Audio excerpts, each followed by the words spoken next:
Welcome to the What's Happening Birmingham video podcast.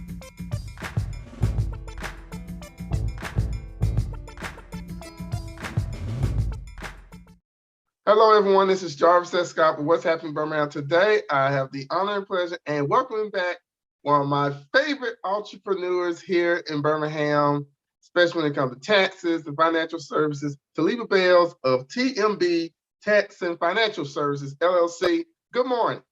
Good morning, Jarvis. Thank you for having me back again. I'm so excited to come back to today. Great. If you all missed the great interview we did in January about the PPP, please check that out.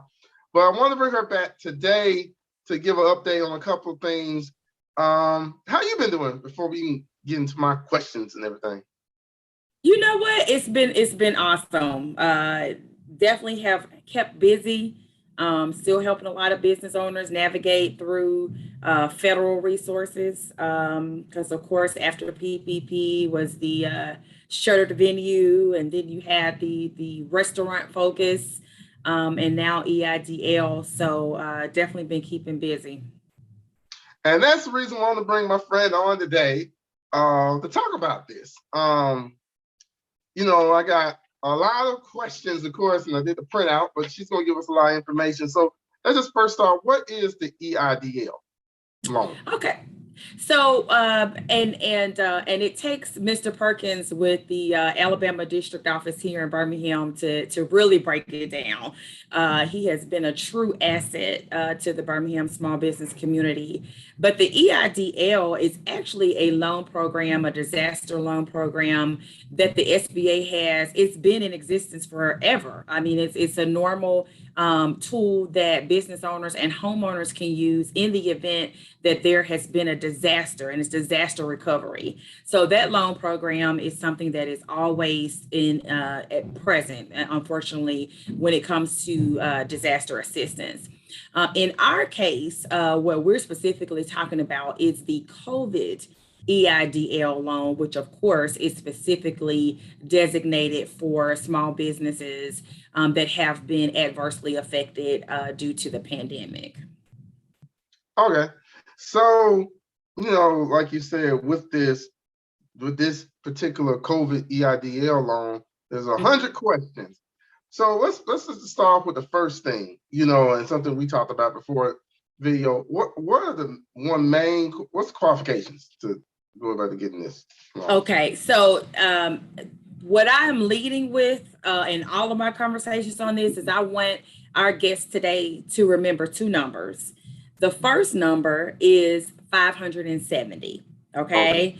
570 is the Experian Beacon score, the Experian credit score, drop dead, bare minimum 570 credit score that a business owner has to have in order to qualify, in order to move to the next phase of the COVID EIDL loan. The next number that I think is easier to remember is 2019. Okay, so you got 570 and you got 2019. Okay.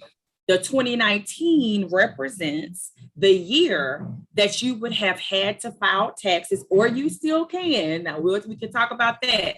But that's the tax year that the COVID EIDL is rooted in, which means if you have filed it, you're good, because hopefully if you filed it on time, it's already been processed.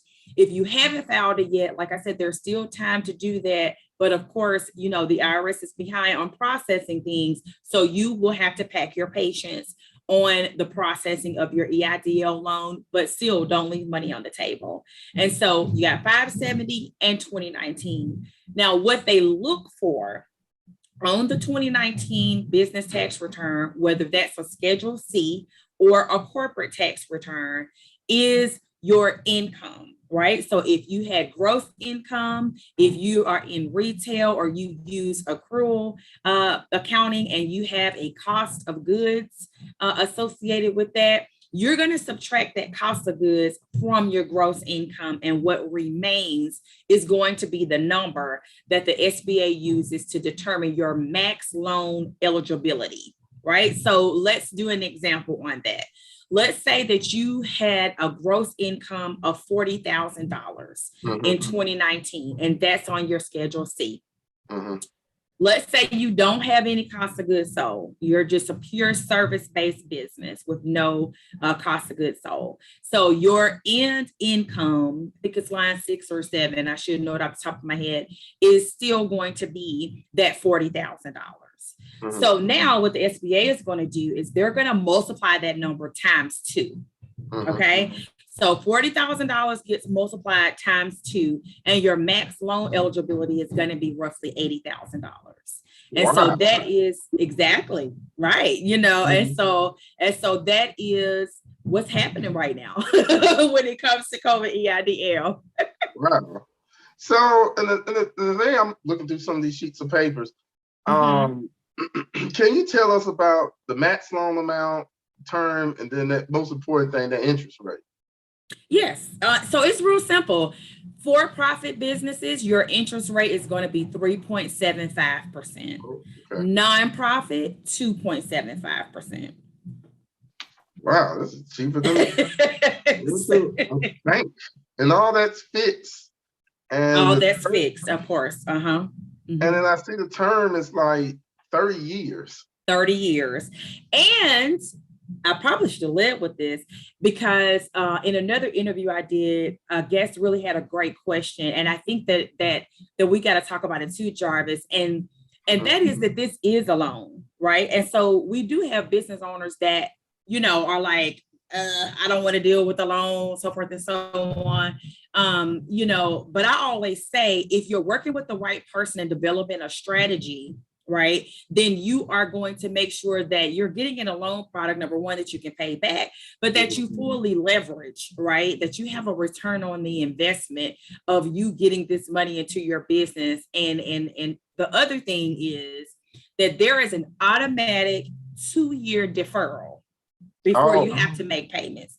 So you get, now, of course, you can make payments before then if you would like, but you get an automatic 2 years before you have to start making payments. So my goodness, you get with a person who, can help you fortify your strategy on this loan that you're getting. You hire an employee, whatever your need may be in your business. And so by the time 2 years rolls around, this loan payment is nothing for you. I want to get to, all right, so what's the collateral? Can you break that down, the collateral and the personal guarantee? I sure can. So one of the more recent improvements of the COVID EIDL loan program that SBA Guzman announced is that it is the cap for the loans is now all the way up to $2 million.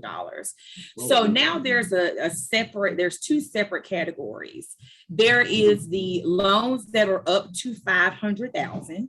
And then there are the loans that are $500,000 or more up to $2 million. Okay. So the qualifications that I just mentioned as it relates to the 570 Beacon score for Experian relates to the 0 to 500,000. Okay. Now, after you get over 500,000, there's a higher credit score and more collateral involved. But I will focus on the $0 to $500,000 today. So what the collateral, anything over $25,000, right? So anything over $25,000, the SBA will file a UCC filing, which is a type of lien that will be sort of a notice out there on your business credit reports that you have a loan outstanding with the SBA. And there are certain caveats that you would have to report to the SBA if you come into some sort of a windfall of money or you've purchased a lot of assets. You want to keep them up to date on that. But a UCC filing, I like to say it is harmless in the sense that, again, you're effectively developing your strategy. You're going to pay this loan back. We're not trying to get people in loans where they're not going to pay it back, right? And so it's really something that really gets your foot in the door with an SBA loan. So again, anything over $25,000, a UCC filing is going to happen for your business. Now, the $1 million question that I usually get is, well, is there going to be a lien on any of my personal property? That answer is no. So they're not going to be put a lien on your house or, your fully owned car, anything like that. It's just going to be any equipment or assets in your business's, name that that the SBA has sort of as obviously their own protection when it comes to you paying back the loan. Now, anything, and again, that's under the 500,000. The other piece too, I think if it's over 200,000, I should have brought my notes. If it's over 200,000, then the collateral becomes you. Meaning, of course, your credit has to be the 570, but, there may be an extra kind of layer of a guarantor that you would have to go through, perhaps, providing some other financial statements and other things of that nature. But again, what I like to really kind of push for business owners is if you don't understand the process, the SBA actually has some really good walkthrough checklists. They are actually having a webinar on the 20th of this month that I believe you can still register for, where you can ask them direct questions about this process and ask them the direct questions about collateral. But for the business owners that we've gotten approved and they've moved finally to the promissory note phase, all of the language that we're seeing in the promissory note phase is not anything out of the ordinary that you would expect with an SBA loan. And it's absolutely something that we're just basically rolling into the strategy for them to continue to make sure they have in place, so that when it comes time to paying the loan back, they're going to have a positive payment history reporting to their business credit reports. So they're building business credit. It's all around. If you're in the need for capital injection and you want to be able to leverage being able to get into an SBA loan product, then I really do recommend that you consider the COVID EIDL loan. Now, could you apply for this if you already had an SBA loan before? Like, is this some, can? So if you have a micro loan, if you don't have another COVID loan, right, then you can, right? You can't have two COVID EIDL loans at the same time. But if you have like SBA loans, EIDL loans. And so that's a really good question, though, because remember when they upgraded the EIDL program about a month ago, the cap increased. So you had folks who actually got a COVID EIDL loan last year that may have qualified for more than the cap. And at that time, the cap was $150,000. So if you know that you were capped at 150, that probably was 149,000, and you actually qualified for more, then you can actually request an increase. And so they would increase your original loan up to the amount that you actually qualify for. Oh, okay. So another thing, like I'm reading through, because like you say, you go on the website, they ask frequently asked questions. Now, are they still doing the EIDL advance and supplemented target advance? Also, So, and that's one of the myths, or maybe it just goes back and forth. I don't know how the messaging is falling flat on that. Maybe it's just because people are kind of sick and tired of hearing about it. I don't know, but I really encourage us all to stay focused and kind of cut out the white noise. But yes, when we applied for a client last weekend, they still got the invitation to apply for the targeted EIDL and supplemental. Okay.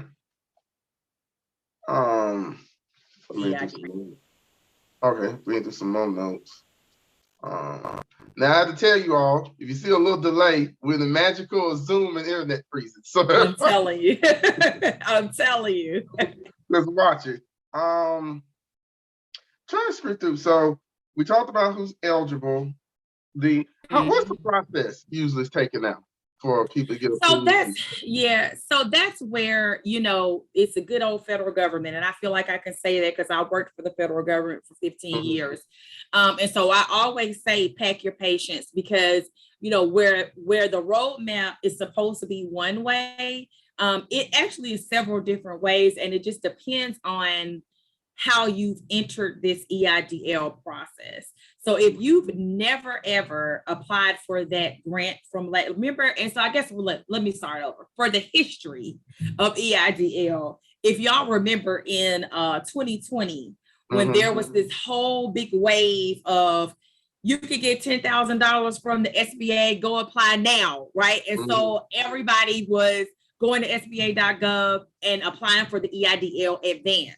And so you got some people who got the 10,000, remember, and then they changed it and you had some people that only got 1,000. Okay. So that was that group of folks who entered the EIDL process at that time. And so it really was a loan. So you had some people that were getting the advance, because remember the guideline was that you're going to get this advance, you're going to get this grant, whether or not you get approved for the loan, right? So you had some people that were denied for the loan at that time, but they still got the grant. And then you had some people who were given the invitation to apply further for the loan. So they qualified for the loan, but then they decided not to move forward with the loan because they really were only interested in the grant. And then, of course, you had people who actually got the loan. So you got a whole bunch of stuff going on in 2020. So then at the beginning of this year, there was the invitation to reapply for the people who did not get the 10,000. So then it was, all right, y'all are going to only email invitation only. If you only got 1,000, you were supposed to have gotten a 10,000. Here's your email invite. Give us some numbers. Let's see if you actually experience the loss, and then we'll give you up to 10,000.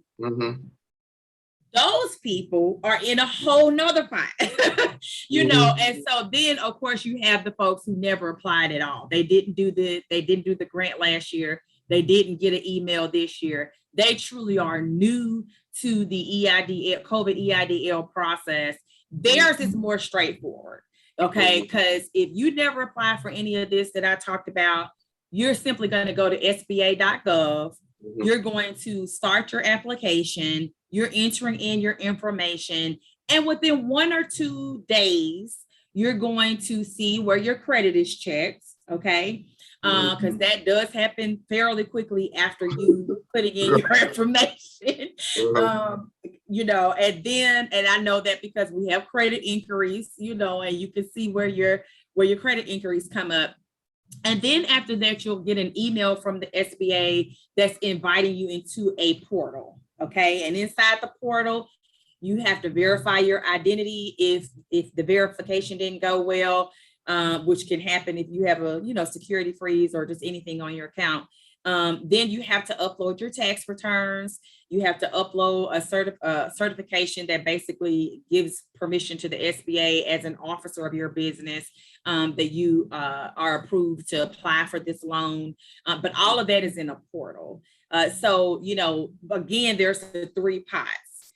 If you were in that email invite piece, you're going to have to do reconsideration. There's about 3 or 4 emails that are out there with the SBA, whether it's request a increase, like for the people I talked about, request reconsideration if you were denied at any point in time and you believe you qualify now because your credit has improved or because you actually got your numbers together that show, well, actually, I did experience a loss. So if it were a diagram, I'd have circles, squares, lines all over the place because it's not really straightforward. It just depends on where the business owner entered that COVID EIDL process. But regardless of how many loop-de-loops or whatever you may have to be in, or emails you may have to send to the SBA, or calls you may have to send to the SBA, the bottom line is there are billions of dollars still left in the pot for COVID EIDL loans. So if you qualify, right, why not?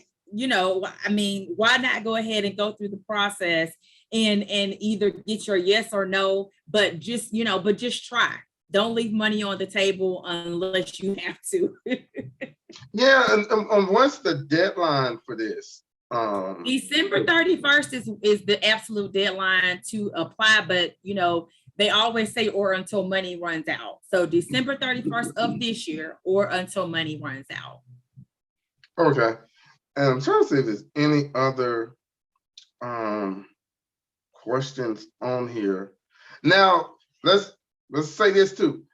They have to be in business in 2019 to do this, right? So you have to have a business tax return, yes. You have to have a business tax return for 2019.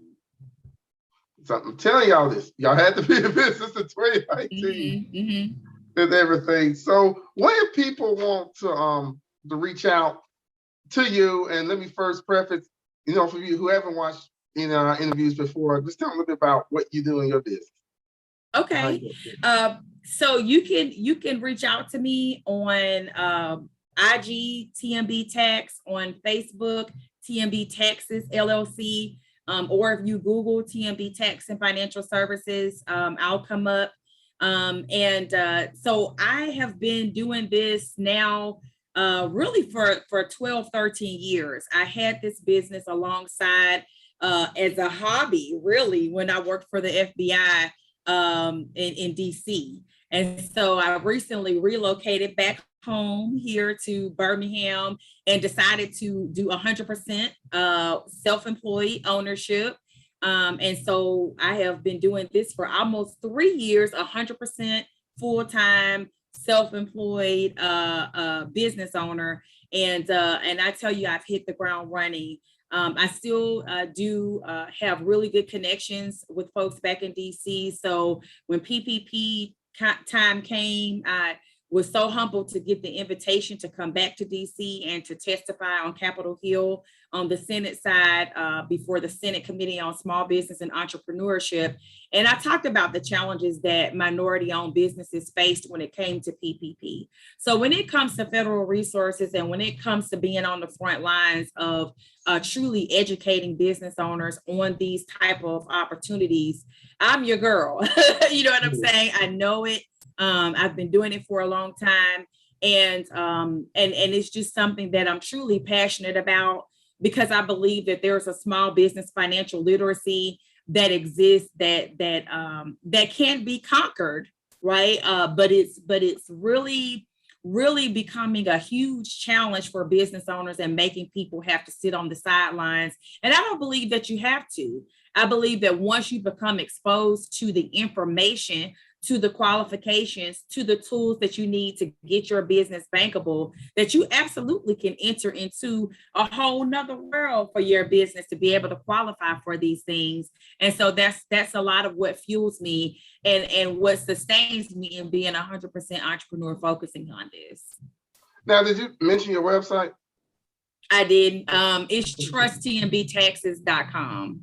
So trust, like I trust you, tmbtaxes.com. Okay. Well, definitely when you're doing this, you're going to need somebody to kind of navigate you through this process, because like you said, one little thing, you can turn to a denial or mistake. Yeah. Especially when you and then I also, Jarvis, I do have, like I said, we did a couple of webinars with the Alabama District Office of the SBA here with Mr. Roger Perkins.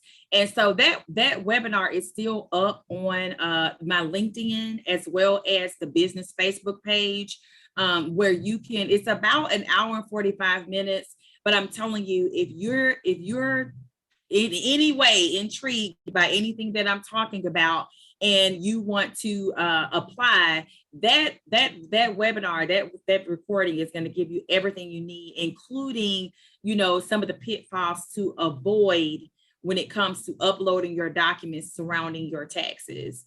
And just like I said on my other podcast interview, we are definitely busy. So if you're in a hurry, I'm going to be honest, like we have about a two almost 3 week wait before we're onboarding clients. And so, but that does not mean that, we're not here. I'm still doing strategy calls. But as far as actually applying, it's going to be about 2 weeks or 3 weeks out before we can actually get to you on that. But the webinar, that's why I left it up, is you really can self-apply. I promise you can. But just make sure, like I said, you watch that webinar and know how you entered that COVID EIDL process. That's going to be vital. Okay.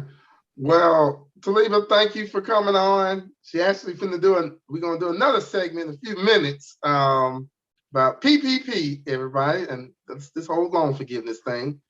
So thank you all for watching this video today. Please check out what'shappenedbirmingham.com for more videos, and don't forget to subscribe to my YouTube channel. Thank y'all again, and have a great day. Bye-bye. See ya. Thank you for watching the What's Happening Birmingham video podcast. Please check out our website or subscribe to our YouTube channel for the latest videos today.